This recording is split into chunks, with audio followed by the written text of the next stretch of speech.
हाय, आप सबका वेलकम है मेरे चैनल पर। आज हम पढ़ेंगे जो भी हम फैक्ट्रीज एक्ट क्वेश्चंस पढ़ रहे थे ना, उसी सीरीज़ को हम कंटिन्यू करेंगे। हम इंपॉर्टेंट क्वेश्चन पढ़ रहे हैं तो वही आगे इंपॉर्टेंट क्वेश्चन को कंटिन्यू करें फैक्ट्रीज एक्ट के, ठीक है। ताकि आपको, मैं ऐसा क्यों कर रही हूँ, ताकि आपको जितने इंपॉर्टेंट क्वेश्चन हैं एक्ट के, एक एक्ट के, आपको सारे क्वेश्चन एक सीक्वेंस से मिल जाएँ, क्योंकि ऐसा नहीं होता कि सीक्वेंस से क्वेश्चन मिले। तो चलिए बिना डिले के हम स्टार्ट करते हैं। The worker shall be provided with in minimum litres of water for every day. तो क्या है इसका आंसर? आपको आंसर भी दिख रहा है, आंसर नंबर डी 4.5 लीटर। अब ये मैंने अब क्यों बताया, क्योंकि अब ऐसे क्वेश्चन बहुत ज़्यादा पूछे जा रहे हैं। आपके पीवाईक्यू में भी पूछा गया है, एक बार इसका सेक्शन भी पूछा गया था, ठीक है। चलिए नेक्स्ट क्वेश्चन देखते हैं। Time allotted for the purpose of washing hand is dash minute before the end of days work. Option number A 10, option number B 5, option number C 15 या option number D all of this. तो मैं guess करने का आपको time देती हूँ, ये अलग क्वेश्चन है थोड़ा। 1 2 3। तो इसका आंसर है ऑप्शन नंबर ए 10 मिनट्स, ठीक है। तो आपको ऐसे क्वेश्चन भी पढ़ के जाने। कॉम्पिटेटिव एग्जाम में ना हर चीज़ की तैयारी बहुत अच्छी होनी चाहिए, कभी भी कुछ भी पूछ लेता है, ठीक है। चलिए क्वेश्चन नंबर 3 देखते हैं। The occupier of every factory employing or more worker shall plant and maintain trees within premise of the factory.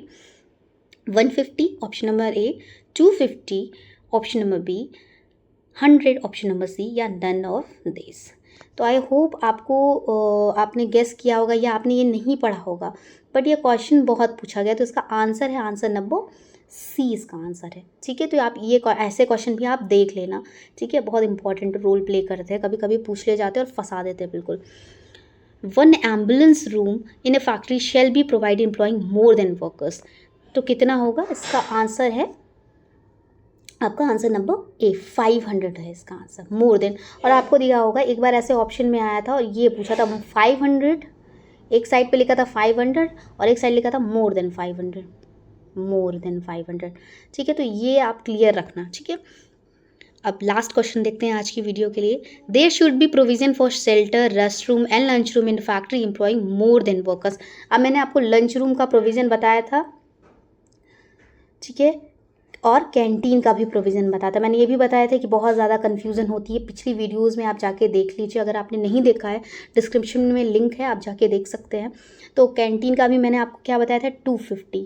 अब यहाँ पे आप ध्यान दो क्या पूछा जा रहा है, यहाँ पे आपको लंच रूम लिखा है। अब आपको एक्साइट हो के ना 250 पे मार्क बिल्कुल भी नहीं करना। आपको किस पे मार्क करना है? आपको मार्क करना है 150 पे। मैंने जैसे कि कल कहा था और देखिए आज ये क्वेश्चन आ गया, आपसे पूछ लिया गया है, ठीक है। तो आई होप आपको आज समझ में आया होगा क्वेश्चन, कि हम ऐसे क्वेश्चंस पढ़ रहे हैं, हम बारीकी से क्वेश्चंस को पढ़ रहे हैं, ठीक है, जो कि हमारे लिए बहुत इंपॉर्टेंट है और ये सभी पूछे गए क्वेश्चन हैं। और आपको अभी नहीं लग रहा होगा शायद, क्योंकि लेकिन एक एक क्वेश्चन हमारे कॉम्पिटिटिव एग्जाम में बहुत इंपॉर्टेंट रोल प्ले करते हैं। तो आप सारे क्वेश्चंस को ध्यान से पढ़िए, बहुत ध्यान से पढ़िए, क्योंकि मैंने पहले भी ये कैंटीन वाला तो मैंने आपको बहुत पहले भी बताया था, पहली या दूसरी वीडियो में आपको बताया था कि ऐसे कन्फ्यूज़न हो जाता है, सेक्शन का भी कन्फ्यूज़न होता है, नंबर्स का सबसे ज़्यादा बच्चे मार्क कर देते हैं, मैंने सब बताया था।